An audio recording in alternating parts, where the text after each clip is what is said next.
الحمدللہ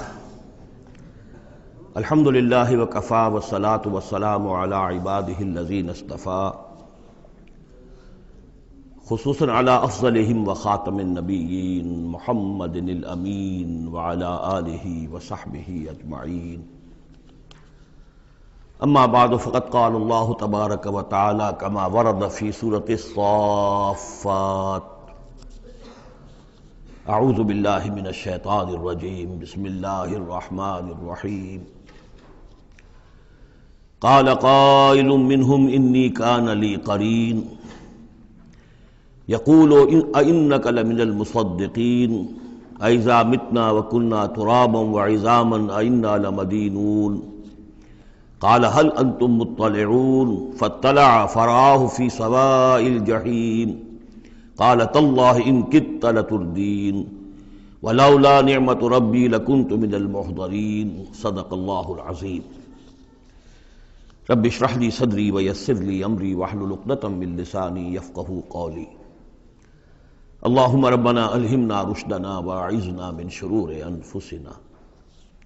اللہم ارنا الحق حقا وارزقنا اتباعہ وارنا الباطل باطلا وارزقنا اجتنابہ. اللہم وفقنا لما تحب وترضى. اللہم ربنا آنس وحشتنا فی قبورنا وارحمنا بالقرآن العظیم. اللہم اجعلہ لنا اماما ونورا وہدا ورحمہ. اللہم ذکرنا منہ ما نسینا وعلمنا منہ ما جہلنا وارزقنا تلاوتہ آناء اللیل واطراف النہار واجعلہ لنا حجۃ یا رب العالمین آمین. سورہ صافات کے دوسرے رکوع میں اہل جنت کے ایک مکالمے کا تذکرہ تھا، جس سے یہ اندازہ ہوگا کہ کس قدر سادہ مزاج متواضع وہ لوگ ہوں گے کہ جو اللہ تعالیٰ کے فضل و کرم سے جنت میں داخل ہوں گے. قال قائل منہم، ان میں سے ایک کہے گا کہنے والا، انی کان لی قرین، یہ اہل جنت ہیں آپس میں گفتگو کر رہے ہیں، میرا ایک ساتھی تھا، دوست تھا. یقول انک لمن المصدقین، مصدقین وہ مجھ سے کہا کرتا تھا کہ تمہیں کیا ہو گیا ہے، تم رسول کی تصدیق کر رہے ہو؟ کتنی بے تکی بات ہے، اور تم تصدیق کر رہے ہو محمد کی صلی اللہ علیہ وسلم. اذا متنا وکنا ترابا وعظاما أئنا لمدینون، کیا جب ہم مر جائیں گے اور ہم ہو جائیں گے مٹی اور ہڈیاں، ہڈیاں بھی گڑی سلی ہوں گی اور سڑی گلی ہوں گی، اور یہ کہ مٹی باقی جسم تو مٹی بن چکا ہوگا، تو کیا پھر ہمیں کوئی جزا ملے گی، بدلہ ملے گا؟ قال هل انتم مطلعون، تو کہے گا وہ کوئی کہنے والا کہ کیا تم لوگ دیکھنا چاہتے ہو، جھانک کر دیکھو گے؟ تمہارا وہ دوست جو تمہیں گمراہ کرنے کی کوشش کرتا تھا وہ کہاں ہے، کس حال میں ہے، دیکھنا چاہو گے؟ یعنی اہل جنت کے لیے یہ اہتمام بھی کیا جائے گا. فاطلع، تو وہ جھانک کر دیکھے گا، فرآہ فی سواء الجحیم، تو دیکھے گا اس کو جہنم کے، دوزخ کے گویا کہ بیچوں بیچ اس کی تہہ میں. قال، وہ کہے گا، تاللہ ان کدت لتردین، خدا کی قسم تم تو قریب تھے کہ مجھے بھی برباد کرتے، مجھے بھی گراتے یہاں. یعنی یہ تو اللہ کا بڑا فضل ہوا کہ میں نے تمہاری باتوں پر زیادہ دھیان نہیں دیا، اور جو بات میرے دل کو لگ گئی تھی، جو بات مجھے بھلی لگی تھی، جس کی گواہی میری قلب کی گہرائیوں سے برآمد ہوئی، میرے دل نے جس کو حق جانا میں نے اسے قبول کیا. ورنہ یہ کہ تم تو تلے ہوئے تھے کہ جس طرح تم تباہ ہوئے ہو اسی طرح مجھے بھی اس جہنم کے گڑھے میں اپنے ساتھ لے کر گرتے. ولولا نعمت ربی لکنت من المحضرین، اور اگر میرے رب کی نعمت مجھ پر نہ ہوتی، احسان نہ ہوتا، انعام نہ ہوتا، یہ تو اللہ کا فضل ہے میرے پروردگار کا، تو میں بھی ہو جاتا انہی لوگوں میں سے جو یہاں پکڑے ہوئے آئے ہیں گرفتار ہو کر اور اس جہنم کے حوالے کر دیے گئے. افما نحن بمیتین، اب یہ آپس میں گفتگو کر رہے ہیں جنت والے، تو کیا اب ہمیں مرنا تو نہیں ہے؟ کیا اب ہمیں نہیں مرنا ہے؟ یعنی اب جنت میں آ کر تو ہم یہاں مستقل رہیں گے نا. وہ میں کہہ رہا تھا آپ سے کہ کس قدر سادہ مزاج کے لوگ ہوں گے، اور ان کے اندر کوئی تعلی نہیں ہوگی کہ ہم نے تو بڑی محنت سے جنت کمائی ہے، اب تو یہاں ٹھسے سے ہم رہیں گے، اور ہمیشہ ہمیش رہیں گے، ان کے دلوں کی کیفیت اب بھی یہ ہے۔ افما نحن بمیتین الا موتتنا الاولی وما نحن بمعذبین، تو کیا اب ہمیں کوئی موت نہیں آئے گی سوائے اس موت کے کہ جو آ چکی ہے، وما نحن بمعذبین، اور اب تو ہم مطمئن ہو جائیں کہ کسی عذاب وغیرہ کا کھٹکا نہیں ہے، کہیں اور کوئی پکڑ، کوئی اور حساب کتاب، کوئی اور چھلنی تو ابھی نہیں لگنی ہے، وما نحن بمعذبین، اور ہمیں تو کوئی عذاب نہیں دیا جائے گا۔ ان ھذا لہو الفوز العظیم، یقیناً یہ تو پھر بہت بڑی کامیابی ہے۔ لمثل ھذا فلیعمل العاملون، بس عمل کرنے والوں کو ایسی چیز کے لیے عمل کرنا چاہیے، اس انجام تک پہنچنے کی کوشش کرنی چاہیے۔ یہ ہے وہ انجام کہ جو اہل جنت کا ہوگا، اور اس انجام کو اپنے سامنے رکھ کر ہر محنت کرنے والا، عامل تو سب ہیں، بھاگ دوڑ تو سب کر رہے ہیں، دنیا پیش نظر ہے، دنیا بھی بغیر بھاگ دوڑ کے تو نہیں ملتی، محنت ہوتی ہے، دن رات کی ہوتی ہے، خون پسینہ ایک کر کے دنیا ملتی ہے، لیکن یہ ہے کہ اصل میں یہ خون پسینہ جو ہے انسان کا وہ اتنا قیمتی ہے کہ اس کے عوض تو یہ جنت حاصل کرنی چاہیے، نہ یہ کہ محض دنیا کی چند روزہ زندگی کے عیش و آرام اور صرف اس کی زیبائش و آرائش۔ اذالک خیر نزلا ام شجرۃ الزقوم، بھلا یہ کیفیت بہتر ہوگی، یہ انجام بہتر ہوگا، یا وہ ایک مہمان نوازی کے اعتبار سے نزل، پہلی مہمان نوازی، ام شجرۃ الزقوم، یا زقوم کا درخت بہتر ہوگا کہ جو جہنمیوں کو دیا جائے گا، ان کا جو ناشتہ ہوگا وہ زقوم سے ہوگا۔ انا جعلناها فتنۃ للظالمین، ہم نے اس درخت کو ظالموں کے لیے، کافروں کے لیے فتنہ بنا دیا۔ اس کا ذکر آ چکا ہے سورہ بنی اسرائیل میں کہ یہ جو درخت ہے زقوم، قرآن کہتا ہے کہ جنت جہنم میں ہوگا، جہنم تو آگ کی جگہ ہے، تو وہاں درخت کیسے ہو جائے گا؟ کہاں درخت کہاں آگ؟ تو ہم نے اس کو فتنہ بنا دیا ہے۔ وہ لوگ سب ساری چیزیں جو ہے اس دنیا کے قوانین پر قیاس کر رہے ہیں، اس عالم کے قوانین یہ نہیں ہے، اس قوانین اور ہیں۔ یہاں کی آگ تو ایک دفعہ جلا دیتی ہے تو انسان مر جاتا ہے، وہاں کی وہ آگ جلائے گی لیکن مرنے نہیں دے گی۔ یہاں کھال جھلس گئی تو پھر کوئی لمبی چوڑی جو ہے وہ پلاسٹک سرجری کی جائے تو شاید دوبارہ کچھ ہو جائے، ورنہ یہ کہ خود بخود تو نہیں آ جائے گی، لیکن وہاں یہ ہے کہ جیسے ہی کھال جھلس جائے گی اور کھال اللہ تعالیٰ ان کو عطا کر دے گا۔ تو وہاں کے نوامیس، وہاں کے قوانین، وہاں کے جو بھی لاز ہیں وہ مختلف ہیں یہاں کے قوانین سے۔ انا جعلناها فتنۃ للظالمین انہا شجرۃ تخرج فی اصل الجحیم، وہ ایک درخت ہے کہ جو جہنم کے بالکل تہ میں سے ابھرے گا، نکلے گا۔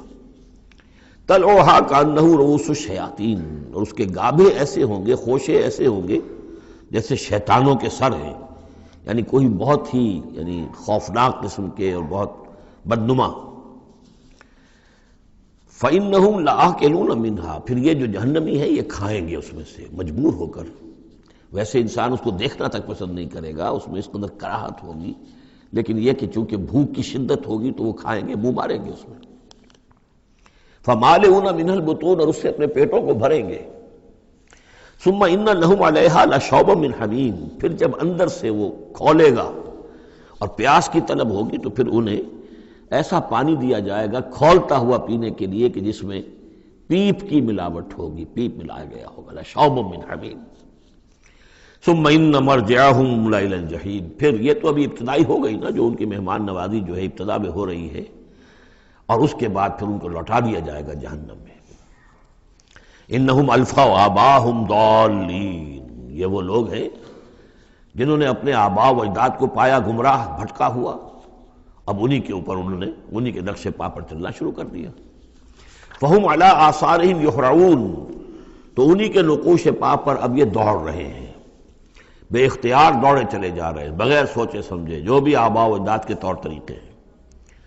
وَلَقَدْ ضَلَّ قَبْلَهُمْ أَكْثَرُ الْأَوَّلِينَ، حالانکہ ان سے پہلے بھی جو پہلے لوگ تھے ان کی اکثریت بھی گمراہ تھی، وہ تو ہم دیکھ چکے ہیں۔ ان تُطِعْ أَكْثَرَ مَنْ فِي الْأَرْضِ يُضِلُّوكَ عَنْ سَبِيلِ اللَّهِ، یہ ہم آیت پڑھ چکے ہیں۔ اگر تم زمین میں بسنے والوں کی اکثریت کی پیروی کرو گے تو وہ تو تمہیں گمراہ کر کے چھوڑے گی۔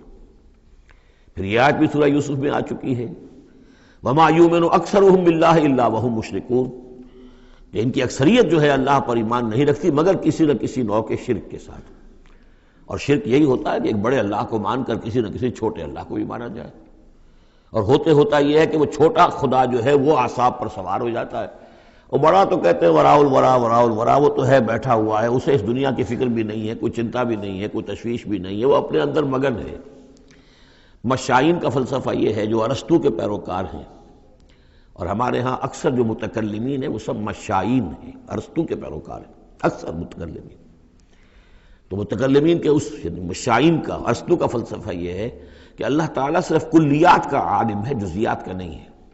زیادہ اسے اس کائنات کی فکر ہی نہیں، اس نے بس پیدا کر دیا ہے، بس اللہ اللہ خیر صلی اللہ، کچھ قوانین بنا دیے، یہ خود بخود چل رہی ہے، اب اسے اس سے کچھ سروکار نہیں ہے۔ جیسے کہ کوئی کھلاڑی جو ہے وہ فٹ بال کو کک مارتا ہے، اب وہ فٹ بال جا رہی ہے، اب کھلاڑی ادھر کھڑا ہے، فٹ بال جا رہی ہے، اب یہ کھلاڑی چاہے کہ روک لے تو وہ فٹ بال کو روک تو نہیں سکتا، یہ تو جا رہی ہے، وہ تو زمین کی فرکشن ہے، کوئی رکاوٹ ہے، یا اس کی اپنا مومنٹم ختم ہوگا تو پھر یہ ہے کہ وہ رکے گی۔ تو یہ تصورات بھی اللہ کے بارے میں دنیا میں رہے ہیں، اور بڑے بڑے حکماء کے رہے ہیں، فلاسفہ کے رہے ہیں۔ انسان نے جب اپنے پیمانے ہیں ان پر اللہ کو ناپنا چاہا اور تولنا چاہا تو پھر اسی قسم کی حماقتوں میں انسان مبتلا ہوا۔ وَلَقَدْ ضَلَّ قَبْلَهُمْ أَكْثَرُ الْأَوَّلِينَ، ان سے پہلے بھی جو پہلے تھے، پہلوں کی اکثریت بھی تو گمراہوں پر مشتمل تھی۔ وَلَقَدْ أَرْسَلْنَا فِيهِمْ مُنذِرِينَ، ہم نے ان میں بھی اپنے خبردار کرنے والے بھیجے تھے۔ فَانظُرْ كَيْفَ كَانَ عَاقِبَةُ الْمُنذَرِينَ، تو دیکھ لو کیسا انجام ہوا ان کا جن کو خبردار کر دیا گیا تھا۔ قوم نوح کا کیا انجام ہوا، قوم ہود کا، قوم صالح کا، قوم شعیب کا، اور سدوم اور عمورہ کے شہروں کا، تو دیکھ لو کیا کیا انجام ہوا۔ الا عباد اللہ المخلصین، البتہ ان میں سے جو اللہ کے خاص بندے تھے اللہ نے ان کو بچایا۔ وَلَقَدْ نَادَانَا نُوحٌ فَلَنِعْمَ الْمُجِيبُونَ، اور ہمیں پکارا تھا نوح نے تو ہم کیا ہی اچھے ہیں جواب دینے والے اور دعا کے قبول کرنے والے۔ رب انی مغلوب فانتصر، حضرت نوح علیہ السلام نے جب فریاد کی پروردگار مجھے تو انہوں نے دبا لیا ہے، میں مغلوب ہو گیا ہوں، تو اب تو ہی بدلہ لے اور تو ہی مدد فرما۔ تو اللہ کی مدد آ گئی، وَنَجَّيْنَاهُ وَأَهْلَهُ مِنَ الْكَرْبِ الْعَظِيمِ، اور ہم نے اسے اور اس کے گھر والوں کو کرب عظیم سے نجات دے دی۔ اب کرب عظیم کو آپ خود سوچئے کہ ایک تو کرب عظیم ان کی مسلسل 950 برس سے ایک شخص دعوت دے رہا ہو اور لوگ استہزاء کر رہے ہیں اور تمسخر کر رہے ہیں۔ یعنی یوں سمجھیے کہ مکے میں تو یوں کہا جا سکتا ہے کہ ابھی 10-12 برس ہی ہوئے ہیں مسلمانوں، تمہیں یہ جھیلتے ہوئے، ہمارے اس بندے نے 950 برس تک صبر کیا تھا۔ تو اس کا اندازہ کریں کس قدر کرب میں، کس قدر ضیق میں اس کی جان آئی ہوگی۔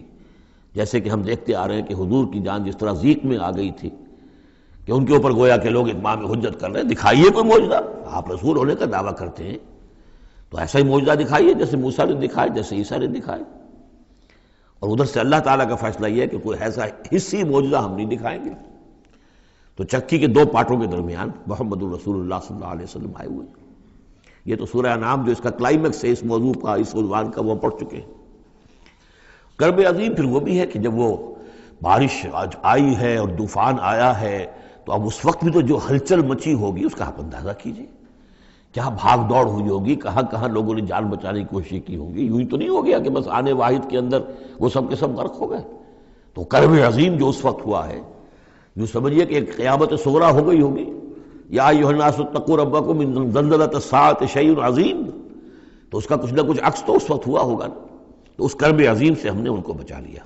وجعلنا ذریتہ ھم الباقین، یہ آیت بہت اہم ہے حکمت قرآنی اور فلسفہ قرآنی کے اعتبار سے، اور ہم نے بنا دیا اسی کی اولاد کو باقی رہنے والا۔ اس سے یہ ثابت ہوتا ہے، یہ ایک اسلوب حصر ہے کہ حضرت نوح کے بعد پھر کسی اور شخص کی نسل دنیا میں چلی نہیں۔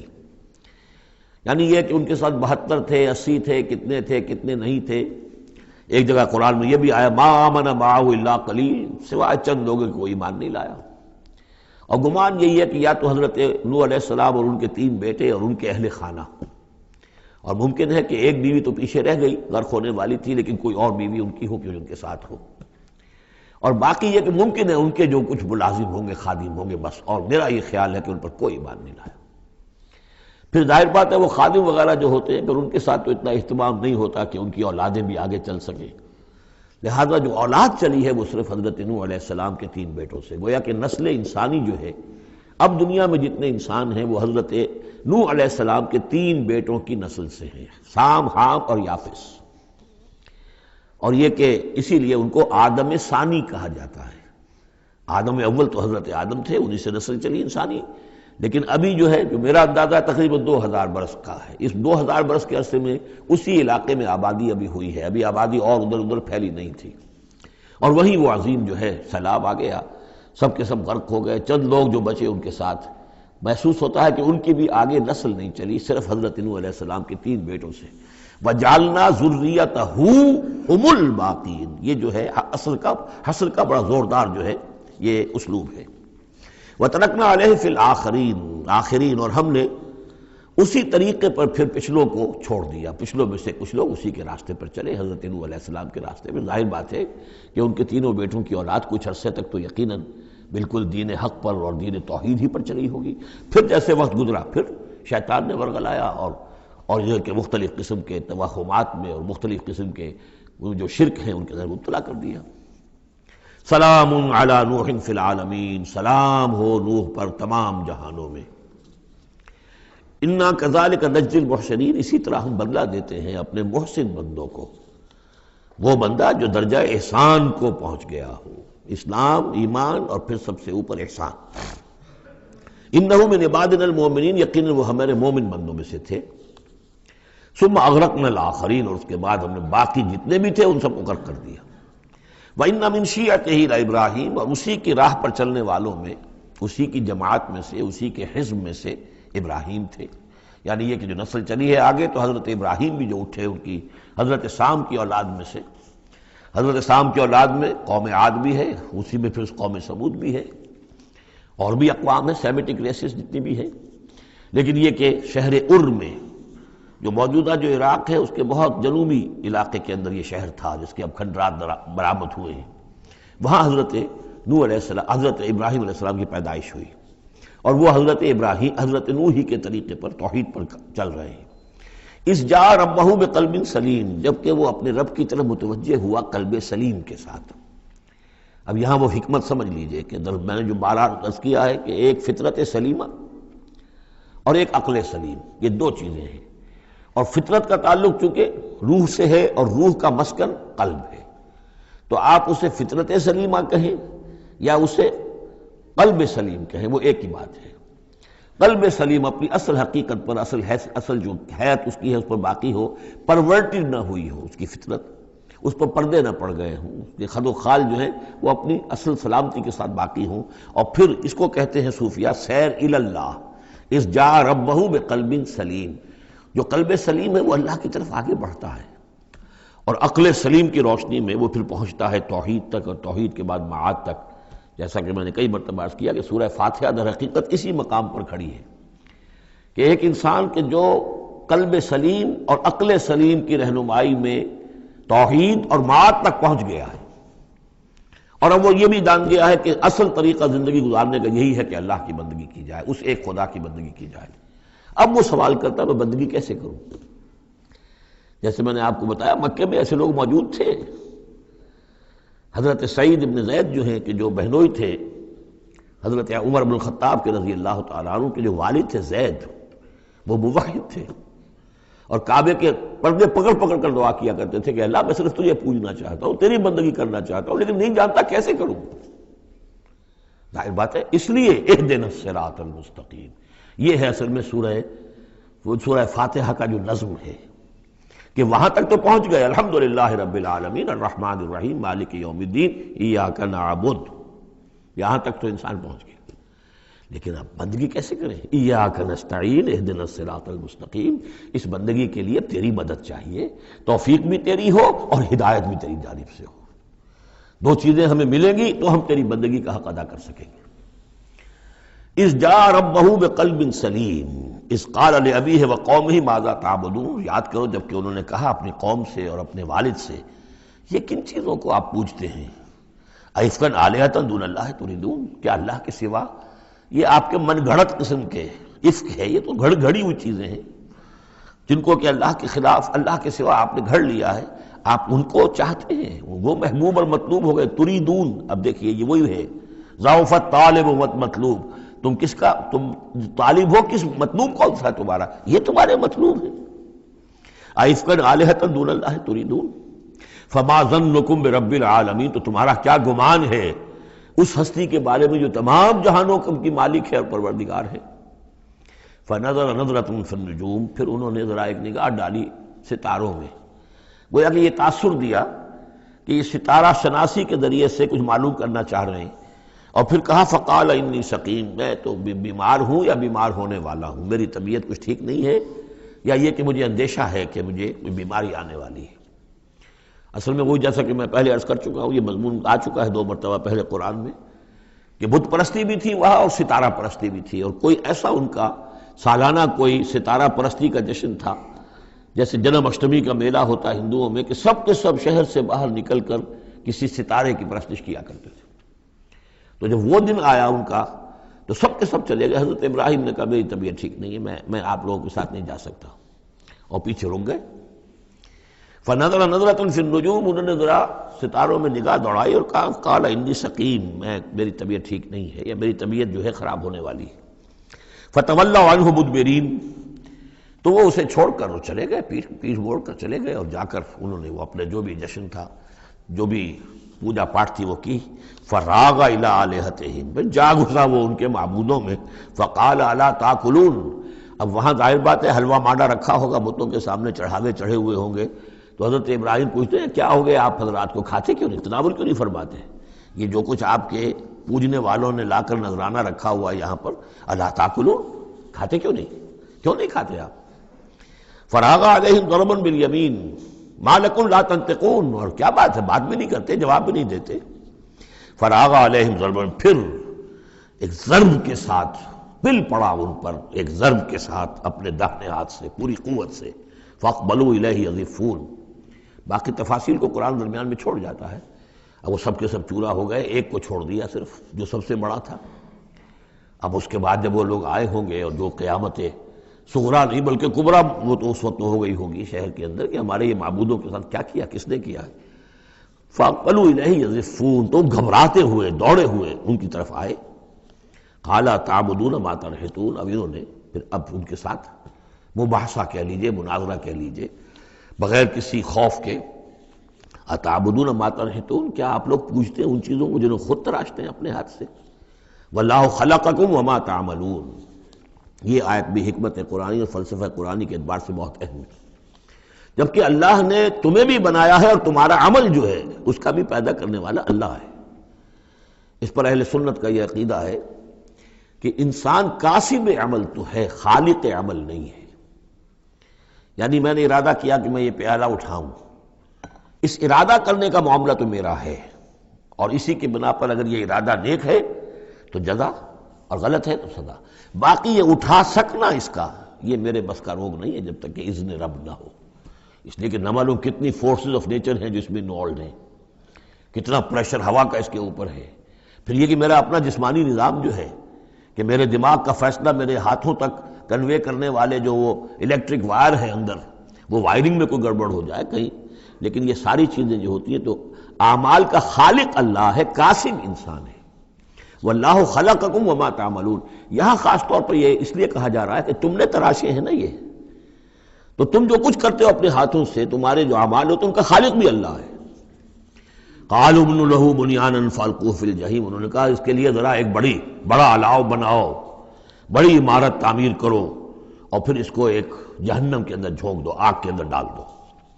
فارادوا به كيدا فجعلناهم الاسفلين، تو انہوں نے اس کے ساتھ اس پر ایک داؤ آزمایا تھا، لیکن ہم نے انہی کو کر دیا نیچے، یعنی وہ شکست خوردہ۔ یہ میں اس کی وضاحت کر چکا ہوں پہلے کہ داؤ کون سا تھا۔ یہ داؤ یہ تھا کہ انہیں توقع یہ تھی کہ اب جب بہرحال الاؤ بن رہا ہے، اس میں آگ دہکائی جا رہی ہے، تو حضرت ابراہیم کے علم میں آ رہا ہے، یا ہو سکتا ہے دیکھ بھی رہے ہوں، تو انہیں توقع یہ تھی کہ یہ سارا نشہ ان کا ہرن ہو جائے گا جب یہ دیکھیں گے آگ کو، اور جب گرانے لگیں گے انہیں تو فوراً تائب ہو کر اور ہماری جو بھی ہمارے عقائد ہیں ان واپس آ جائیں گے، اس لیے کہ یہ آسان کام نہیں ہے۔ یہ ان کی چال تھی کہ یہ آ کر ان کے 14 طبق روشن ہو جائیں گے جب آگ کے کنارے پہ لا کے ان کو کھڑا کیا جائے گا، لیکن وہ تو بے خطر کود پڑا آتش نمرود میں، عشق عقل ہے محو تماشائے لوے بام ابھی۔ تو حضرت ابراہیم علیہ السلام نے جب یہ کچھ کیا اور پھر اللہ نے گل و گلزار بنا دیا اس آگ کو، تو وہ لوگ جو ہے نہایت ناکام اور خائب و خاسر ہوئے۔ وقال انی ذاہب الی ربی سیہدین، اور اب حضرت ابراہیم نے فرمایا کہ میں اپنے رب کی طرف جاتا ہوں، وہ مجھے ہدایت دے گا، یعنی راستہ بتائے گا، یعنی اب ہجرت کر رہے ہیں، یہ قانون ہے۔ جب کسی نبی اور رسول کے قتل پر آمادہ ہو، ظاہر بات ہے کہ آمادگی سے کیا آگے بڑھ کر، انہوں تو آمادگی سے بھی آگے نکل گئے، اپنی طرف سے تو ڈال ہی دیا نا آگ میں، اللہ نے بچا لیا، اور بات ہے۔ جیسے کہ یہودیوں نے حضرت مسیح کو تو اپنے طور پر تو سولی پر چڑھا دیا، اللہ نے جو کیا وہ علیحدہ بات ہے، اللہ نے معجزے کے طور پر ان کو آسمان پر اٹھا لیا۔ قال انی ذاہب الی ربی سیہدین، میں تو اب اپنے رب کی طرف ہجرت کروں گا، اور وہ مجھے راستہ بتائے گا، میں جاؤں کہاں۔ رب حب لی من الصالحین، بہت لمبا راستہ انہیں لینا پڑا ہے، اس لیے کہ یہ عراق اور شام اور فلسطین کے درمیان بہت بڑا صحرا ہے، درمیان میں یہ زیادہ تر جو شرق اردن کا پورا علاقہ بہت زبردست صحرا ہے، یہ تو ادھر سے کوئی جا ہی نہیں سکتا تھا، وہ تو وہی جو دریا کے ساتھ ساتھ جو ہے فرات کے ساتھ ساتھ ہوتے ہوئے اوپر گئے ہیں، ہاران کا علاقہ ہوتا تھا، شمالی شام کا علاقہ، پھر وہاں سے پھر نیچے اترے ہیں اور فلسطین کے علاقے میں پہنچے، بہت لمبا سفر کرنا پڑا۔ وقال انی ذاہب الی ربی سیہدین رب حب لی من الصالحین، اور اب دل سے ایک دعا نکلی، پروردگار مجھے عطا فرما کوئی نیک بیٹا، صالح بیٹا، حب لی مجھے دے، بخش دے۔ فبشرناہ بغلام حلیم، تو ہم نے اسے ایک ایسے بیٹے کی بشارت دی جو حلیم ہے۔ اس لفظ حلیم کے بارے میں ایک بات بہت نوٹ کر لیجئے، یہ قرآن مجید میں صرف اللہ کے لیے آیا ہے، یا صرف دو اشخاص کے لیے، حضرت ابراہیم کے لیے اور حضرت اسماعیل کے لیے، تیسری کسی جگہ پر کسی شخصیت کے لیے حلیم کا لفظ نہیں آیا۔ کل 3 مرتبہ آیا ہے غیر اللہ کہہ لیجیے، یعنی باقی تو اللہ کے لیے حلیم تو وہ تو ہے ہی ہے، بار بار آ رہا ہے، بار بار آ رہا ہے، لیکن اللہ کی یہ شان وہ ہے کہ جو گویا کہ زیادہ عام نہیں ہے لوگوں کے اندر، ورنہ یہ کہ کچھ نہ کچھ عکس ہر چیز کا اللہ کی صفات کا لوگوں میں ہے، لیکن حلم جس کو کہتے ہیں، حضرت ابراہیم کے لیے 2 مرتبہ اور حضرت اسماعیل کے لیے غلام حلیم۔ اس کے مقابلے میں حضرت اسحاق کے لیے لفظ آتا ہے غلام علیم، علیم اور حلیم، اس کو اچھی طرح نوٹ کر لیجیے، ایک میں علم زیادہ اور انہی سے پھر آگے جو ہے نبوت کا سلسلہ چلا ہے، اور ایک میں حلم زیادہ، وہ حضرت اسماعیل ہے۔ فلما بلغ معه السعي قال يا بني اني ارى في المنام اني اصبحك فانظر ماذا ترى، تو پھر جب وہ پہنچے اس عمر کو کہ ان کے ساتھ بھاگ دوڑ کر سکیں، ان کے کام میں ہاتھ بٹا سکیں، قال یا بنی، انہوں نے کہا ہے میرے بیٹے میں تو دیکھ رہا ہوں، انی ارا فعل مضارع ہے کہ 3 دن ہو گئے مجھے دیکھتے ہوئے، خواب دیکھ رہا ہوں، ایک ہی خواب میں نیند میں دیکھ رہا ہوں، انی اصبحک کہ میں تمہیں ذبح کر رہا ہوں، فانظر ماذا ترى، تو تم دیکھو تمہاری رائے کیا ہے، تمہارا کیا خیال ہے۔ قال یا ابت افعل ما تؤمر، یہ ہے ان کا حلم، انہوں نے کہا فوراً ابا جان کر گزریے جس چیز کا آپ کو حکم ہو رہا ہے، انہیں معلوم ہے کہ میرے والد نبی ہیں اور میرے والد کا خواب وہی ہے، وہ کوئی ایسا خیال نہیں ہے کہ جو من گھڑت خیال ہو یا کسی شیطان کی طرف سے کوئی ان کو جو ہے اس طرح کی چیز جو ہے وہ دکھائی جا رہی ہو۔ تو انہوں نے کچھ نہیں کہا ابا جان پتہ نہیں سوچیے تو صحیح ہے، خواب واقعی خواب صحیح ہے، سچا ہے، کیا ہے، نہیں کچھ نہیں۔ یا ابت افعل ما تؤمر ستجدنی انشاءاللہ من الصابرین قریب، انشاءاللہ آپ مجھے پائیں گے صبر کرنے والوں میں۔ یہی میں سمجھتا ہوں کہ ان کا وہ رویہ ہے کہ جس کی وجہ سے یہ حلیم کا خطاب اللہ تعالیٰ کی طرف سے انہیں ملا ہے۔ یہاں یہ بات بھی نوٹ کر لیجئے کہ یہود نے بڑی زبردست کوشش کی ہے تورات میں تحریف کرنے کی، کہ ذبیح اللہ حضرت اسماعیل کے بجائے حضرت اسحاق کو قرار دیا جائے، جگہوں کے نام بدل دیے ہیں، فلسطین میں بھی ایک علاقہ، ایک جگہ کا نام مریا رکھ دیا ہے، مروا، جیسے مروا کے اوپر قربان گاہ تھی وہ مریا وہاں بنا دیا ہے، وہاں بھی ایک بکہ بنا دیا، وادی بکا، وادی بکا وہ بکہ، اس لیے کہ مکہ جو ہے وہ وادی مکہ تھی، جس میں کہ یہ اللہ تعالیٰ نے حضرت ابراہیم کو وہ جگہ بتائی کہ یہ ہے بیت اللہ کا مقام۔ اور یہ کہ عجیب بات یہ ہے کہ بعض ہمارے مفسرین بھی ان کے اس پروپیگنڈے سے متاثر ہو گئے ہیں، اور یہ کہ ذبیح اللہ جو ہے وہ حضرت اسماعیل نہیں بلکہ حضرت اسحاق ہے۔ غالباً اگر میرا حافظہ ہو کر نہیں کھا رہا تو تبری اس مغالطے میں مبتلا ہو گئے، بہت بڑے مفسر ہیں۔ تو اس پر جو کتاب لکھی مولانا حمید الدین فراہی نے عربی زبان میں، وہ بہت مارکے کی کتاب تھی، الرائے الصحیح فی من ہوا ذبیح، کون ذبیح ہے اس کے بارے میں صحیح رائے، عربی زبان میں لکھی، اس کا ترجمہ مولانا اسلائی صاحب نے کیا تھا، وہ ہم نے شائع کیا تھا انجمن خدام القرآن کے تحت، غالباً اب بھی کہیں ہوگا، لیکن وہ کتاب اتنی دقیق ہے، اتنی مشکل ہے، عام ذوق کی نہیں ہے، اس لیے میں نے ایک مرتبہ بہت سی وہ شائع کر لی تھی، وہ بہت عرصے تک پڑھی نہیں، پھر اس کے پڑھنے والے نہیں نکلے۔ قال یا بنی انی اری فی المنام انی اذبحک فانظر ماذا تری قال یا ابت افعل ما تؤمر ستجدنی ان شاء اللہ من الصابرین فلما اسلما وتلہ للجبین، تو جب ان دونوں نے فرما برداری کی روش اختیار کر لی اور حضرت ابراہیم نے اسماعیل کو لٹا دیا پیشانی کے بل کہ تاکہ چہرہ سامنے نہ ہو، بجائے سامنے وہ چلانے کے چھری اس گدی پر چلانے کی کوشش کی۔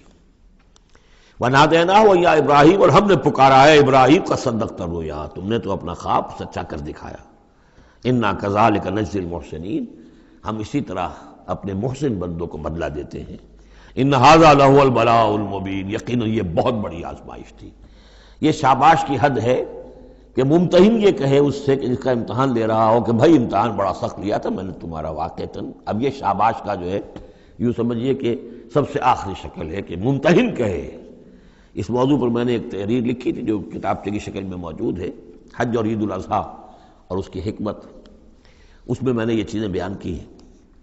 وَفَدَيْنَاهُ بِذِبْحٍ عَظِيمٍ، اور پھر ہم نے اس کی جگہ پر فدیہ ایک ذبح عظیم، جنت کا ایک میڑھا آیا اور اس کی جگہ پر حضرت اسماعیل کی جگہ پر ذبح ہوا، اور اسی کی پھر اب یہ یاد ہے کہ جو بنائی جا رہی ہے قربانی جو ہوتی ہے۔ وَتَرَكْنَا عَلَيْهِ فِي الْآخِرِينَ، اسی پر ہم نے پھر باقی رکھا پچھلوں میں بھی، یعنی اس میں یہ بھی ہو سکتا ہے کہ پوری ملت ابراہیم مراد ہو، جیسے ملت نوح پر ہم نے باقی رکھا کچھ لوگوں کو جن میں سے حضرت ابراہیم بھی تھے، اور یہ بھی کہ اس قربانی کا خاص طور پر جو ہے اس کا ذکر کیا جا رہا ہو۔ سلام علی ابراہیم، سلام ابراہیم پر، کذالک نجزی المحسنین، اسی طرح ہم بدلہ دیتے ہیں اپنے محسن بندوں کو، انہ من عبادنا المؤمنین، یقیناً وہ ہمارے مومن بندوں میں سے تھے۔ وبشرناہ باسحاق نبیا من الصالحین، اور ہم نے بشارت دی انہیں اسحاق کی کہ جو انبیاء ہی میں کے زمرے میں سے ایک نبی ہوں گے۔ وبارکنا علیہ وعلی اسحاق، اور ہم نے اپنی برکتیں نازل فرمائی ان پر بھی اور اسحاق پر بھی علیہم الصلاۃ والسلام۔ ومن ذریتہما محسن وظالم لنفسہ مبین، اور ان کی اولاد میں سے نسل میں سے بہت نیکوکار بھی نکلے، بہت محسن بھی نکلے، لیکن یہ کہ ظالم لنفسہ مبین، صاف صاف اپنے نفس پر ظلم کرنے والے بھی نکلے، ہر طرح کے لوگ نکلے۔ وَلَقَدْ مَنَنَّا عَلَىٰ مُوسَىٰ وَهَارُونَ، یہ قصص النبیین کے انداز کی صورت ہے جو میں یہ اصطلاحات سے آپ کو واقف کرا چکا ہوں۔ وَلَقَدْ مَنَنَّا عَلَىٰ مُوسَىٰ وَهَارُونَ، اور اسی طرح ہم نے موسیٰ اور ہارون پر بھی احسان فرمایا۔ وَنَجَّيْنَاهُمَا وَقَوْمَهُمَا مِنَ الْكَرْبِ الْعَظِيمِ، اور ہم نے انہیں دونوں کو اور ان کی قوم کو کرب عظیم، اس بڑی کرب سے اور بڑے غم اور اردو سے نجات دلائی، نجات دی۔ وَنَصَرْنَاهُمْ فَكَانُوا هُمُ الْغَالِبِينَ، اور ہم نے ان کی مدد کی پھر وہی غالب ہوئے، یعنی ان کے سامنے ان کا دشمن جو ہے غرق ہوا۔ وَآتَيْنَاهُمُ الْكِتَابَ الْمُسْتَبِينَ، اور ہم نے ان دونوں کو وہ کتاب دی یعنی تورات کے جو بہت ہی واضح ہے، ہر چیز کو واضح کرنے والی۔ وَهَدَيْنَاهُمَ الصِّرَاطَ الْمُسْتَقِيمَ، اور ہم نے دونوں کو راستہ دکھایا، سیدھا راستہ صراط مستقیم کی ہدایت دی۔ وَتَرَكْنَا عَلَيْهِمَا فِي الْآخِرِينَ، اور اسی پر ہم نے باقی رکھا انہی کی ملت پر پچھلوں میں بھی۔ سلام علی موسیٰ وہارون، سلام موسیٰ پر بھی اور ہارون پر بھی۔ انا کذالک نجزی المحسنین انہما من عبادنا المؤمنین وان الیاس لمن المرسلین، اور یقیناً الیاس بھی ہمارے رسولوں میں سے تھے، یہ حضرت ہارون کی نسل میں سے تھے۔ اور بال بک ایک شہر ہے بال کا، بک اصل میں پرانی عبرانی زبان میں شہر کو کہتے تھے، بکہ، تو یہ بکہ جو تھا یہ بک، تو بال بک، بک کا شہر، تو یہ تو یوں سمجھیے کہ اللہ کا گھر، اللہ کا شہر، اور یہ ایک بال کا بھی ایک شہر تھا، بال ان کا بہت بڑا معبود تھا، اور وہ سانڈ کی شکل میں اس کا بت بنتا تھا۔ وَإِنَّ إِلْيَاسَ لَمِنَ الْمُرْسَلِينَ إِذْ قَالَ لِقَوْمِهِ أَلَا تَتَّقُونَ، جبکہ انہوں نے اپنی قوم سے یہ کہا کہ تم تقوی اختیار نہیں کرتے، ڈرتے نہیں ہو۔ أَتَدْعُونَ بَالًا، تم پکارتے ہو بال کو، وَتَذَرُونَ أَحْسَنَ الْخَالِقِينَ، اور جو بہترین خالق ہے اس کو تم نے چھوڑ دیا ہے۔ اللہ ربکم، جو اللہ ہے تمہارا رب ہے، وَرَبَّ آبائکم الأولین، اور تمہارے جو پچھلے آباء و اجداد تھے ان سب کا رب ہے۔ فَكَذَّبُوهُ فَإِنَّهُمْ لَمُحْضَرُونَ، تو انہوں نے اس کو جھٹلا دیا، اور تو وہ سب کے سب جو ہیں وہ پکڑے ہوئے آئیں گے قیامت کے دن، گرفتار ہو کر حاضر کر دیے جائیں گے، محضر ہوں گے۔ الا عباد اللہ المخلصین، سوائے ان میں سے ان اللہ کے نیک بندوں کے کہ جن کو اللہ نے اپنے لیے خالص کر لیا تھا۔ وَتَرَكْنَا عَلَيْهِ فِي الْآخِرِينَ، اور ہم نے اسی پر پھر باقی رکھا پچھلوں میں بھی اسی ملت، اسی طریقے کا ایک تسلسل چلا آ رہا ہے۔ ان هذه امتکم امۃ واحدۃ، یہ بات دو مرتبہ یہ آیت آ چکی ہے۔ سلام علی الیاسین انا کذالک نجزی المحسنین انہ من عبادنا المؤمنین۔ اب یہ جو بار بار آ رہی ہیں آیتیں میں ان کا ترجمہ نہیں کر رہا ہوں، اور بہت سادہ بھی ہیں کہ جن کے ترجمے کی ضرورت نہیں ہے۔ وَإِنَّ لُوطًا لَمِنَ الْمُرْسَلِينَ، اور یقیناً لوط بھی رسولوں میں سے تھے، اِذْ نَجَّيْنَاهُ وَأَهْلَهُ أَجْمَعِينَ، جبکہ ہم نے اسے بھی نجات دی اور ان کے گھر والوں کو بھی، سب کو۔ اصل میں اس کے سب کی تفصیل قرآن مجید سے تو ایسے معلوم ہوتا ہے کہ خاصا بڑا خاندان ہوگا، خاصا بڑا گھرانہ ہوگا، جن میں سے صرف ایک جو ہے عورت، ان کی بیوی جو تھی وہ رہ گئی پیچھے۔ تورات سے یہ معلوم ہوتا ہے کہ ان کی صرف 2 بیٹیاں تھیں اور کوئی خاندان نہیں تھا، بس وہ اپنی 2 بیٹیوں کو لے کر نکلے ہیں، واللہ عالم۔ قرآن کے بیان سے اندازہ جو ہوتا اہل، تو معلوم ہوتا کہ خاندان جو ہے وہ کسی سائزیبل ہوگا، واللہ عالم۔ الا عجوزا فی الغابرین، سوائے ایک بڑھیا کے جو پیچھے رہنے والوں میں تھی۔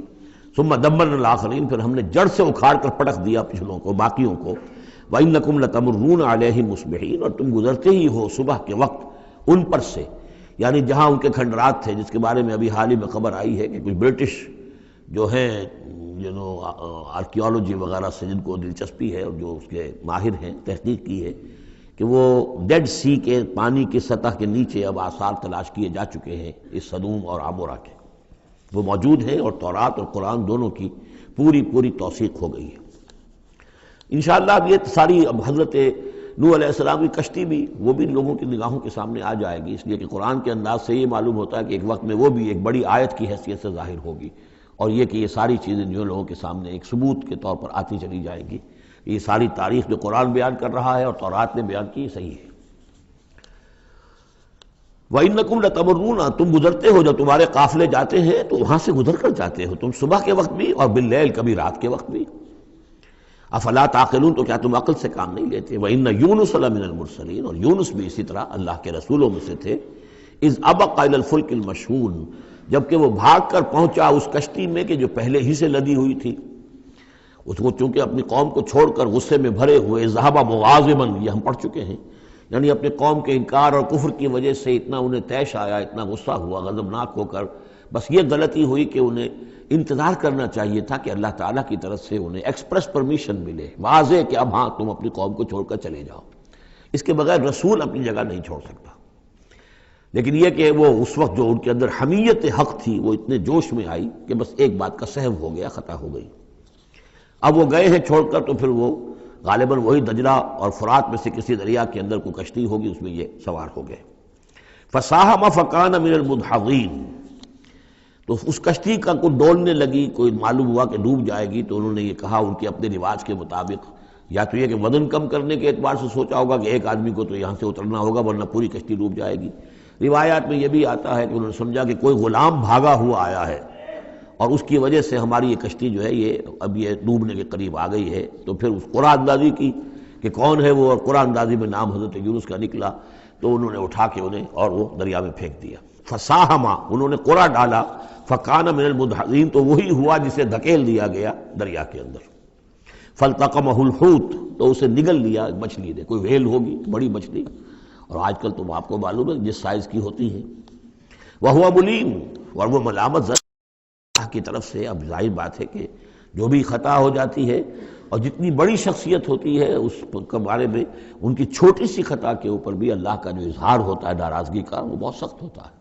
جن کے رتبے ہیں سوا، ان کی سوا مشکل ہے ان کے مقامات کے اعتبار سے۔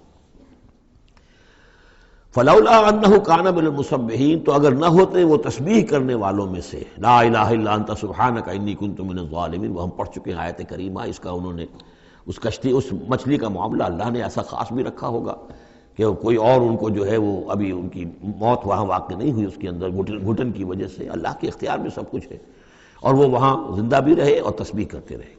فلبث فی بطنہ الی یوم یبعثون، للبث، تو وہ رہتا، اگر وہ نہ ہوتا مسبحین میں سے، تسبیح نہ کرتا، یہ آیہ کریمہ کا ورد وہاں نہ انہوں نے کیا ہوتا، تو یہ کہ وہ پھر رہتا اسی کشتی، اسی مچھلی کے پیٹ میں، یوم یبعثون، قیامت تک، وہیں سے ان کا بعث بعد الموت ہوتا۔ فنبذناہ بالعراء، لیکن یہ کہ انہوں نے چونکہ اللہ سے اپنی معافی چاہی اور استغفار کیا، لا الہ الا انت سبحانک انی کنت من الظالمین، تو اللہ تعالیٰ نے ان کو اس مچھلی کو حکم دیا، اور مچھلی نے اسے بالعراء، ایک چٹیل میدان میں کہیں اگل دیا، اور جا کر وہ ایک ساحل کے پر کسی پر چٹیل میدان کے اوپر وہ ڈال دیے گئے۔ وہو سقیم، حالت ان کی خستہ تھی، مچھلی کے پیٹ میں رہے ہیں تو وہ ڈائجسٹو جوسز وغیرہ نے آخر کھال وال کو جو کچھ کیا ہوگا، بہت خستہ حالت کے اندر وہ مچھلی نے اگل دیا، اب وہ چٹیل میدان پر پڑے ہیں۔ اب یہ جو ہے فَأَنبَتْنَا عَلَيْهِ شَجَرَةً مِّن یقطین، تو ہم نے اس پر ایک یقطین کا درخت اگا دیا۔ اس کی مجھے اس سے پہلے کئی تفاسیر میں تو نہیں ملی ہے بات، لیکن ہمارے ہاں ایک صاحب یہی کراچی میں، ان کا انتقال ہوا چند سال پہلے، احمد الدین مارہروی، یہ محکمہ تعلیم سے متعلق تھے، اللہ تعالیٰ ان پر اپنی رحمت نازل فرمائے، بہت نیک آدمی تھے، میثاق کے بڑے پرانے خریداروں میں سے تھے۔ تو وہ محکمہ تعلیم میں کبھی رہے ہیں مکران کے علاقے میں، تو ان کا وہاں ایک وہ بیل ہوتی ہے، اگین کہتے ہیں، اگین، یہ یعنی بلوچوں کے ہاں، وہ مکرانیوں کے ہاں اس کا نام اگین ہے، اور وہ بیل ایسی ہے کہ جس کے پتے بڑے بڑے ہوتے ہیں اور وہ زمین میں پھیلتی جاتی ہے، اور اس کی اندر کچھ ایسا انسیکٹیسائیڈ ہے، کوئی ایسی چیز ہے، ریپیلنٹ ہے، کہ کوئی جو ہے حشرات الارض اس کے قریب نہیں آتے۔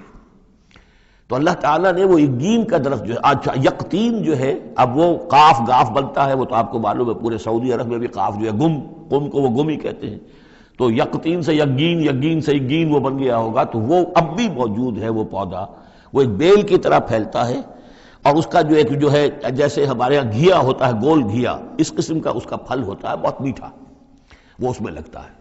تو اللہ تعالیٰ نے ان کے لیے گویا کہ انتظام کر دیا کہ یہ یہاں پڑے ہیں تو ان کے زخم وغیرہ ٹھیک ہوں، کھال صحیح ہو، لہذا ان کے اوپر کوئی جو ہے حشرات الارض ان کے اوپر حملہ آور نہ ہو جائیں، کوئی بیکٹیریا نہ آ جائیں، تو وہ چیز ریپیلنٹ جو ہے وہ اس کے اندر موجود تھی اگین کے اندر۔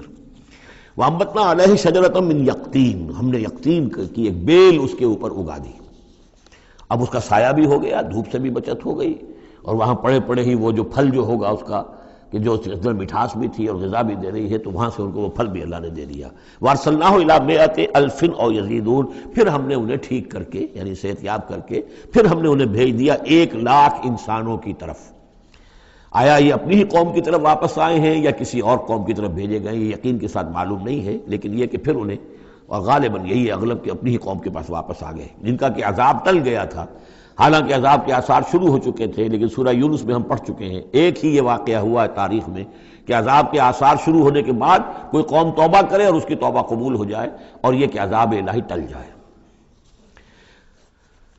فَأَرْسَلْنَاهُ إِلَىٰ مِائَةِ أَلْفٍ أَوْ يَزِيدُونَ، تو ہم نے 1,00,000 کے آدمی اور ان سے بھی کچھ زیادہ کی طرف انہیں بھیجا۔ فَآمَنُوا فَمَتَّعْنَاهُمْ إِلَىٰ حِینٍ، تو وہ ایمان لے آئے اور ہم نے پھر انہیں دنیا کا سامان متاع دنیاوی عطا کیا ایک خاص وقت تک کے لیے، یعنی یہ فریش لیز آف ایگزسٹنس، ایک نئی ان کو مہلت دے دی بقا کی۔ فَاسْتَفْتِهِمْ أَلِرَبِّكَ الْبَنَاتُ وَلَهُمُ الْبَنُونَ، اب یہاں پر وہ جو مشرک تھے مکے کے، ان کے جو عقائد تھے اب ان سے بحث ہو رہی ہے۔ تو اے نبی ذرا ان سے پوچھئے، کیا تیرے رب کے لیے تو بیٹیاں ہیں اور ان کے لیے بیٹے ہیں؟ یعنی یہ کہ اوروں نے تو چلیے بیٹا تو دیا، اللہ کو الاٹ کیا تو بیٹا تو کیا، انہوں نے الاٹ بھی کیے تو بیٹی ہیں جو خود انہوں پسند نہیں ہے۔ ام خلقنا الملائکۃ اناثا، کیا ہم نے فرشتوں کو واقعی مؤنث بنایا تھا؟ وہم شاہدون، وہ گواہ ہیں اس کے، انہیں معلوم ہے کہ واقعتاً ہم نے فرشتوں کو جو بنایا تھا تو مؤنث بنایا تھا۔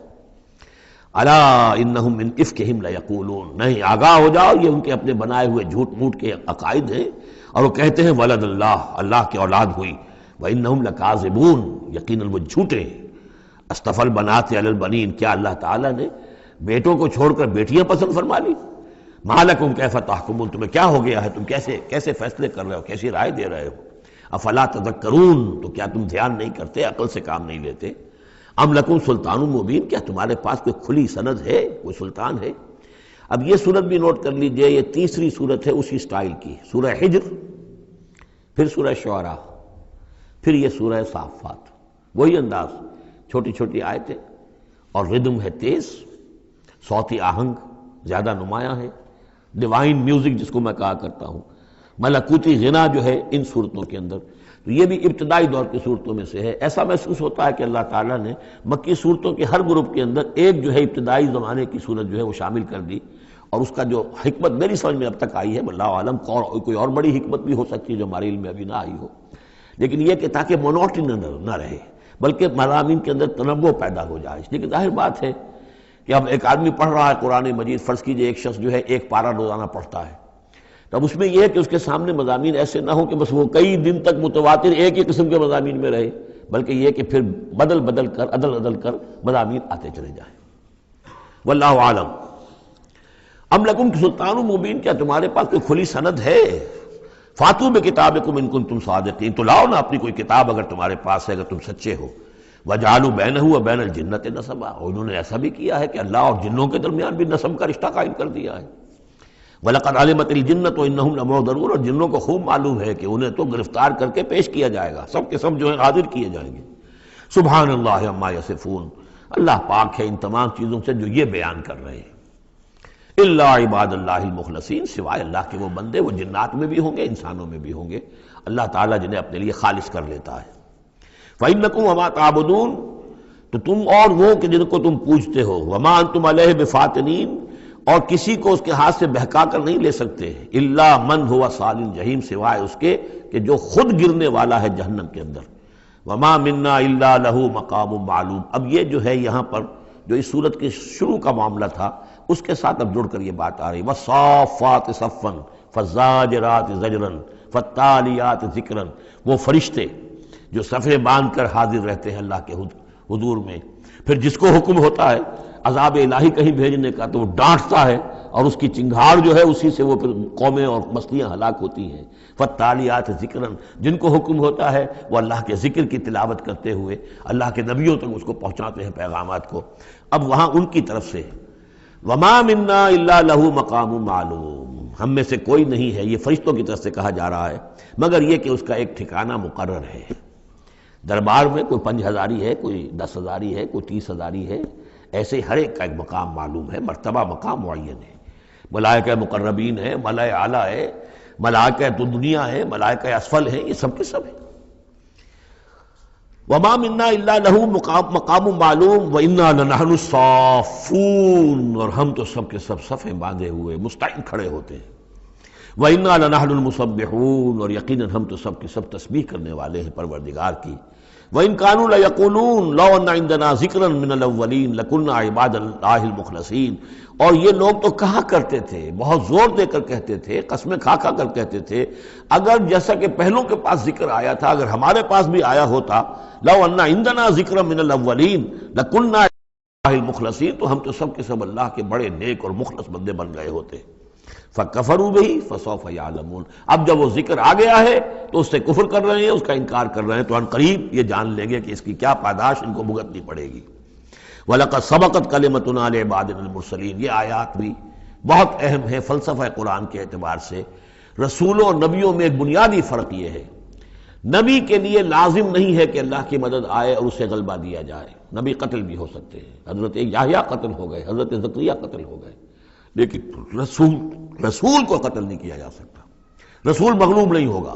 جیسے ہی محسوس ہوگا کہ اب قوم غالب آ رہی ہے، رسول مغلوب ہو رہا ہے، رسول اور اس کے ساتھیوں کو بچا لیا جائے گا اور پوری قوم کو غرق کر دیا جائے گا یا برباد کر دیا جائے گا۔ یہ اللہ کا قاعدہ قانون ہے رسولوں کے بارے میں۔ وَلَقَدْ سَبَقَتْ كَلِمَتُنَا لِعِبَادِنَا الْمُرْسَلِينَ، یہ بات تو ہماری پہلے سے طے شدہ ہے اپنے ان بندوں کے لیے کہ جن کو ہم رسول بنا کر بھیجتے ہیں، عبادنا المرسلین، انہم لہم المنصورون، یقیناً ان کی مدد کی جائے گی۔ اور میں یہ صیغہ جو ہے مستقبل کا بول رہا ہوں، اصل میں تو اب وہ بات ختم ہو چکی محمد الرسول اللہ صلی اللہ علیہ وسلم پر، لیکن ماضی میں یہ اللہ کا قاعدہ اور قانون رہا ہے رسالت کے بعد میں۔ وَإِنَّ جُنْدَنَا لَهُمُ الْغَالِبُونَ، اور یقیناً ہمارا لشکر جو ہے وہی غالب آ کر رہے گا۔ یعنی اللہ کا لشکر کون ہے؟ اللہ کا حزب اللہ کون سی ہے؟ اللہ کا رسول اور اس کے ساتھی اہل ایمان۔ محمد الرسول اللہ والذین معہ، یہ کون تھے؟ یہ حزب اللہ تھے، اپنے وقت کے حزب اللہ یہ ہے۔ اور عیسیٰ اور ان کے ساتھ ان کے حواری یہ کون تھے؟ یہ اس دور کی حزب اللہ ہے۔ فَتَوَلَّ عَنْهُمْ حَتَّىٰ حِينٍ، تو اے نبی ذرا آپ رخ پھیر لیجئے ان سے ایک وقت تک کے لیے، آپ زیادہ ان کی یہ استہزاء کریں، تمسخر کریں، آپ پرواہ نہ کریں، آپ اپنا رخ ہی پھیر لیجئے۔ وَأَبْصِرْهُمْ فَسَوْفَ يُبْصِرُونَ، تو آپ بھی ذرا ان کو دیکھتے رہیے، آپ اعراض کر کے ذرا پھر انتظار کیجئے، دیکھتے رہیے دور سے۔ فَسَوْفَ يُبْصِرُونَ، تو عنقریب یہ بھی دیکھ لیں گے۔ أَفَبِعَذَابِنَا يَسْتَعْجِلُونَ، تو کیا یہ ہمارے عذاب کی جلدی مچا رہے ہیں کہ لے آؤ محمد عذاب صلی اللہ علیہ وسلم۔ فَإِذَا نَزَلَ بِسَاحَتِهِمْ فَسَاءَ صَبَاحُ الْمُجْرِمِينَ مُنذَرِينَ، پھر جب وہ عذاب اترے گا ان کے میدان میں، ساحہ کہتے ہیں بڑے میدان کو، کہ جیسے گھر ہیں اور اس کے درمیان میں کوئی بڑا جو ہے پارک ہے جیسے ہمارے ہاں ہوتے ہیں۔ فَإِذَا نَزَلَ بِسَاحَتِهِمْ، جب ان کے اس بڑے میدان میں وہ اترے گا وہ عذاب، فسا صباح المنذرین، تو وہ بہت بری صبح ہوگی ان کے لیے جن کو خبردار کر دیا گیا تھا۔ وَتَوَلَّ عَنْهُمْ حَتَّىٰ حِينٍ، پھر دوبارہ اے نبی ابھی ذرا آپ ان کی طرف سے آپ رخ پھیر لیجئے، ان کے انکار سے زیادہ دلگیر بھی نہ ہو، ان کے انجام کے بارے میں زیادہ صدمہ بھی نہ کریں، وَلَا تَحْزَنْ عَلَيْهِمْ، آپ ان کے بارے میں رنج و افسوس بھی نہ رکھیں، فَلَعَلَّكَ بَاخِعٌ نَفْسَكَ أَلَّا يَكُونُوا مُؤْمِنِينَ، آپ اس صدمے سے اپنے آپ کو، اپنی جان کو نہ گھلائیں کہ یہ ایمان نہیں لا رہے۔ وَأَبْصِرْ فَسَوْفَ يُبْصِرُونَ، آپ بھی دیکھتے رہیے اور عنقریب یہ بھی دیکھ لیں گے۔ سبحان ربک رب العزت عما یصفون، پاک ہے اللہ تیرا پروردگار جو رب العزت ہے، عزت اور اقتدار اور اختیار والا ہے، عما یصفون، ان تمام چیزوں سے کہ جو یہ بیان کرتے ہیں۔ یہ نوٹ کرنے والی بات ہے کہ وصف اسی سے یصفون بنا ہے اور اسی سے صفت بنا ہے۔ قرآن مجید میں اللہ کے لیے یہ لفظ استعمال ہوتا ہے صرف لوگوں کی طرف سے۔ اللہ تعالیٰ نے اپنی کوئی صفت قرآن میں اس ایجابی یا مثبت طور پر بیان نہیں کی ہے۔ ویسے ہم احادیث میں لفظ ہے، لیکن یہ کہ یہ بات نوٹ کر لیجئے، قرآن میں صرف نام آتا ہے، لہ الاسماء الحسنی، اس کے ہیں تمام اچھے نام۔ اللہ کے لیے صفت کا لفظ کہیں واضح طور پر صراحتاً جو ہے وہ نہیں آیا ہے۔ جہاں بھی آیا اما یصفون، جو کچھ یہ اس کو وصف بیان کر رہے ہیں، جو کچھ اس کے بارے میں یہ کہہ رہے ہیں، سبحانہ و تعالی اما یصفون، اللہ اس سے پاک ہے، بلند و برتر ہے۔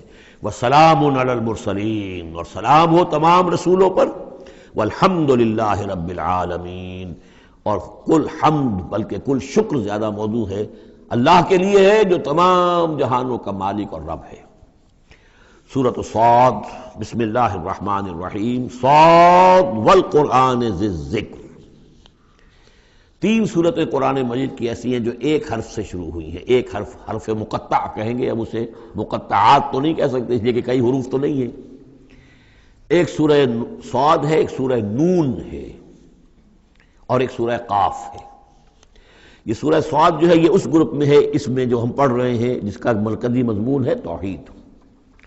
سورہ قاف پہلی صورت ہے اس گروپ، ان دو گروپوں کی کہ جن کا مرکزی مضمون ہے آخرت اور انذار آخرت، اور سورۃ القلم بالکل ابتدائی دور کی ہے۔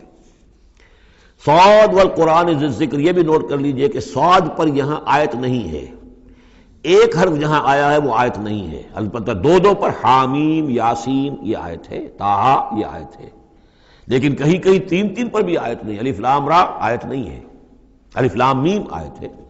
تو یہ ساری چیزیں جو ہیں میں نے ابتدا میں جو تعارف قرآن پر تقریر کی تھی، یہ سب توقیفی چیزیں ہیں، یہ کسی کی اجتہاد کے نتیجے میں اور کسی گرامر کے اصول سے، کسی بیان کے اصول سے اس سے کوئی تعلق نہیں۔ توقیفی کا مطلب کہ حضور صلی اللہ علیہ وسلم کے بتانے پر موقوف ہے، جو آپ نے بتایا بس وہ ہے جو ہم مانیں گے۔ والقرآن ذی الذکر، اور قسم ہے اس قرآن کی جو ذکر والا ہے۔ اب ہم وہ صورتیں بھی پڑھ چکے ہیں جن میں قرآن کو از ذکر کہا گیا ہے، یہاں ذی ذکر کہا گیا، ذکر والا قرآن جس میں ذکر ہے اللہ کا، فیہ ذکرکم یہ بھی ہم پڑھ چکے ہیں، لیکن از ذکر انا نحن نزلنا الذکر وانا لہ لحافظون، ہم نے ہی یہ از ذکر نازل کیا ہے، دی ریمائنڈنگ، اور اس کے اندر ریمائنڈنگ ہے، یہ ریمائنڈنگ کا حامل ہے، بات ایک ہی ہے، لیکن یہ کہ اس کے بعد قسم کے بعد مقسم علیہ یہاں نہیں ہے۔ قسم کس چیز پر کھائی؟ قسم ہے اس قرآن کی جو ذکر والا ہے، مقسم علیہ کہاں ہے؟ بل الذین کفروا فی عزۃ و شقاق، یہ تو مقسم علیہ نہیں ہے۔ یہ میں آپ کو بتا چکا ہوں سورہ یاسین میں کہ جو وہاں پر آیا ہے یاسین والقرآن الحکیم انک لمن المرسلین، وہ انک لمن المرسلین، اس قسم کی تمام قسمیں جو قرآن میں آئی ہیں اس کے بعد مقسم علیہ جو ہے وہ سمجھیے کہ وہی ہے کہ قرآن گواہ ہے اس پر، قرآن ثابت کر رہا ہے کہ اے محمد صلی اللہ علیہ وسلم آپ اللہ کے رسول ہیں۔ بل الذین کفروا فی عزۃ و شقاق، لیکن جن لوگوں نے کفر کی روش اختیار کی ہے وہ بڑی جھوٹے غرور کے اندر، جھوٹی انا ان کی ہے، اور آپ کے زدم زدہ میں اور آپ کے مقابلے میں آ کر انہوں نے موقف اختیار کر لیا ہے اپنے غرور اور زدم زدہ میں۔ کم اہلکنا من قبلہم من قرن فنادوا، کتنی ہی ہم نے قوموں کو اس سے پہلے ہلاک کیا ہے، پھر وہ لگے چیخنے چلانے جب عذاب الہی آیا، ولا تحین مناس، حالانکہ پھر وہ وقت گزر چکا تھا کہ جس میں کوئی خلاصی ہو سکتی، یعنی جب موت آتی ہے، موت کے آثار شروع ہو جائیں تو انفرادی توبہ کا دروازہ بند، جب عذاب کے آثار شروع ہو جائیں تو پھر قوم کی توبہ کا فائدہ نہیں، ہاں سوائے قوم یونس، الا قوم یونس، واحد ایک مثال ہے۔ وعجبوا ان جاءهم منذر منهم، اور ان کو بڑا تعجب ہے کہ ان کے پاس آیا ہے خبردار کرنے والا انہی میں سے، وقال الکافرون ھذا ساحر کذاب، اور یہ کافر کہتے ہیں کہ یہ ساحر ہے اور کذاب ہے۔ یہ دیکھ لیجئے، یہ لفظ جو ہے یہ بہت ثقیل لفظ ہے، لیکن یہ قرآن مجید میں آیا ہے۔ اور یہ نوٹ کر لیجئے کہ اصل میں یہ چونکہ میں عرض کر چکا ہوں کہ چوتھے سال کے بعد یہ جو دو گروپ ہیں صورتوں کے، جن میں سے پہلے گروپ کی 8 صورتیں ہم پڑھ چکے ہیں، اور دوسری کی 13 صورتوں میں سے اب ہم آگے آ گئے ہیں، ان میں 4 پڑھ چکے ہیں، سورہ سبا اور فاطر، یاسین اور صافات، 5ویں صورت یہ ہے صاد۔ یہ ہے سن 4 سے سن 8 تک کی بالعموم سوائے صافات کے۔ اس کو آپ نے دیکھا کہ 5 رکوعوں میں 182 آیات ہیں، وہ بالکل وہی انداز ہے، چھوٹی چھوٹی صورتیں، رکوع جو ہے 5 ہیں، 182 آیات ہیں، ایک ایک رکوع کے اندر 53 آیات بھی ہیں، ایک رکوع کے اندر اس سورہ مبارکہ میں۔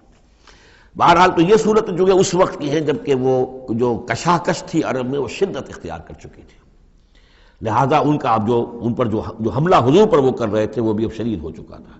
ابتدائی دور میں صرف کہا تھا مجنون، معلوم ہوتا ہے کوئی ان کا دماغی توازن ٹھیک نہیں رہا، کسی نے ہمدردانہ بھی کہا کہ معلوم ہوتا ہے کہ کچھ، جیسے ہم بھی کبھی کہتے ہیں کہ کوئی شخص چلہ کشی کرتا تھا، کوئی خشکی چڑھ گئی ہے، کیا ہو گیا ہے، اس طرح کا معاملہ ہو گیا، یہ جایا کرتے تھے، بیٹھتے تھے وہاں غار حرا میں، پتہ نہیں کوئی آسیب آ گیا ہے یا کیا ہوا ہے۔ تو ہمدردی کے انداز میں بھی عتبہ ابن ربیعہ نے ایک مرتبہ کہا کہ بھتیجے میرے بڑے تعلقات ہیں، بڑے عاملوں سے کاہنوں سے میں واقف ہوں، واقعتاً آپ مجھے بتائیے اگر آپ کو اس طرح کا مسئلہ ہے تو میں کسی کاہن کو اور کسی عامل کو بلا کر آپ کا علاج کراؤں۔ تو کچھ ہمدردی بھی تھی، کچھ ویسے استہزاء بھی تھا، کچھ تمسخر بھی تھا، لیکن یہ کہ وہ انداز اور تھا۔ اب جو آ کر انداز ہو گیا، انہیں یہ خطرہ ہو گیا تھا کہ یہ تو بہت شدید ہمارے لیے اب جو صورتحال ہے، یہ تو اب یہ آندھی بن گئی ہے، ہم نے سمجھا تھا مشت غبار ہی ہے، بس یہ ایک ریت کی ایک مٹھی ہے اور کچھ نہیں ہے، یہ تو ایک آندھی بن گئی، جھکڑ بن گیا، لہذا اس کا راستہ روکنا ضروری ہے۔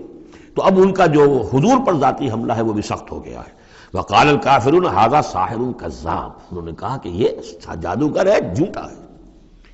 اجعل الآلہۃ الہا واحدہ، دیکھیے یہ ہے اصل مضمون توحید، ان صورتوں کا جو اصل مرکزی مضمون ہے، کیا اس نے تمام آلہہ کو بس ایک الہ بنا دیا، سارے الہ ختم کر دیے، بس ایک اللہ؟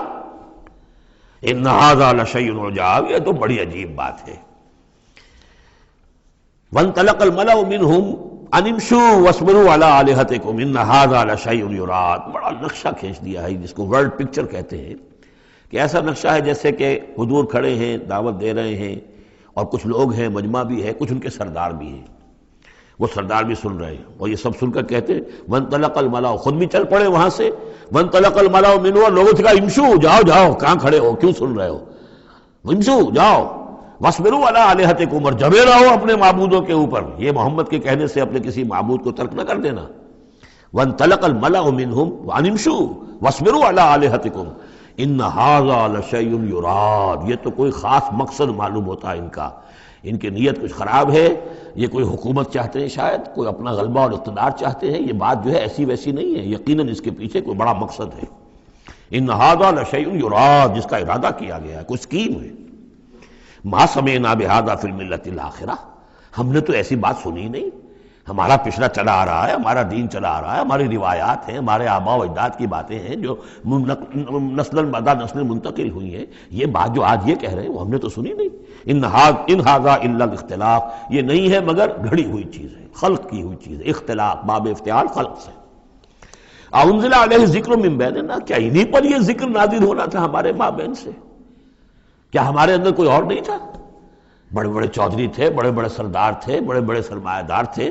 انزل علیہ ذکر من بیننا بل ہم فی شک من ذکری، اصل بات یہ ہے کہ یہ میرے ذکر کے معاملے میں شک میں پڑ گئے ہیں۔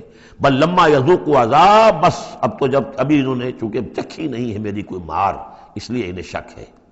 ام عندہ خزائن رحمت ربک العزیز الوہاب، کیا ان کے اختیار میں ہے تیرے رب کے خزانے؟ اللہ جو العزیز ہے، وہاب ہے، دینے والا ہے، کیا ان کا اختیار تھا کہ وہ ان سے پوچھ کر دیتا کہ رسالت کس کو دوں، نبی کس کو بناؤں؟ کیا ان کے پاس اس کا اختیار ہے؟ ام عندہم خزائن رحمت ربک العزیز الوہاب ام لہم ملک السماوات والارض وما بینہما فلیرتقوا فی الاسباب، تو کیا ان کے پاس ہے بادشاہی آسمانوں اور زمین کی، اور جو ان کے دونوں کے مابین ہے ان سب کی، فلیرتقوا فی الاسباب، تو چاہیے کہ رسیاں تان کر آسمان پر چڑھیں۔ جند ما ہنالک محذوب من الاحزاب، تو جیسے پہلی بہت سی قومیں ہلاک ہوئی ہیں، ایک یہ قوم بھی معلوم ہوتا ہے کہ اب اپنی ہلاکت کو دعوت دینے پر تل گئی ہے۔ بارک اللہ لی ولکم فی القرآن العظیم ونفعنی وإیاکم بالآیات والذکر الحکیم۔